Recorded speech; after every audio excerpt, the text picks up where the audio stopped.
Take a long look at that college football playoff Final Four. Indiana, Oregon, Ole Miss, and Miami. One of these teams is going to win the national championship, and that would have seemed absolutely impossible just 3 years ago. Indiana, historically one of the worst programs in major college football, is bullying everyone to a 14-0 record and standing as the national championship favorite. A genius named Curt Cignetti was hiding in plain sight until he turned 60 years old, and now he's got the Hoosiers on the verge of something unthinkable.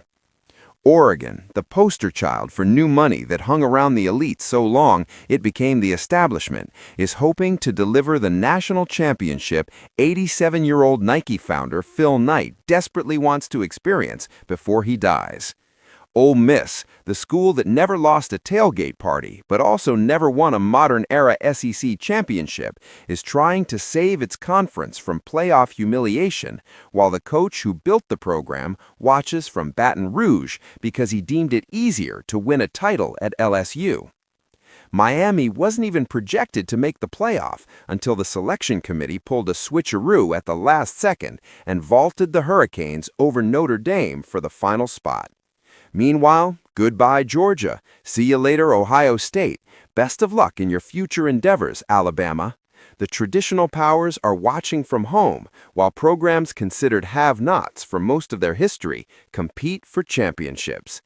This sport has changed in ways nobody truly saw coming, and the question is, what took so long? We should spend the next 2.5 weeks wrapping our minds around what's happened to college football this season. In year 2 of the 12-team playoff, the sport has gone crazy in the best possible way. All we ever wanted was a postseason where teams deemed elite by poll voters or committee members had to prove it on the field in a playoff format that looked like every other level of football. Now we have it, and it's proven one thing definitively. When you put teams into a tournament bracket, unexpected stuff happens, even in college football. We knew this last year when the 12-team playoff debuted, resulting in a championship game between the number 7 and number 8 seeds. But because those teams happened to be Notre Dame and Ohio State, the bluest of blue bloods, it didn't really register as shocking. This year, regardless of how the semifinals turn out, we're getting a championship game between programs that have largely been considered have-nots for most of their history.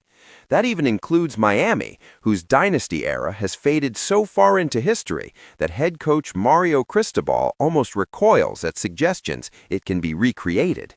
Is this an anomaly or the new normal? Probably a little of both. As the playoff moves forward and likely expands to 16 teams, we may not get a semifinal set quite this unlikely. The elites aren't staying down forever. But it would be a mistake to assume this is only a product of talent being spread more evenly due to NIL and the transfer portal. Obviously, that's a huge factor. Programs like Alabama and Georgia can't stockpile recruits anymore and have an assembly line of talent ready when their best players move to the NFL. All programs now have roster holes. But there's something about tournament play that should make us question how many national champions from the past would have survived a bracket forcing them to play 3 or 4 teams of similar talent. Think about all the BCS controversies over teams that were overwhelmingly talented but stubbed their toe at the wrong time. College football used to be a beauty pageant. Now it's a month-long exam. Finally, the results are in. They may not be what we expected, but at least we're getting the truth. For complete college football playoff coverage, subscribe to USA Today News and turn on notifications for breaking updates.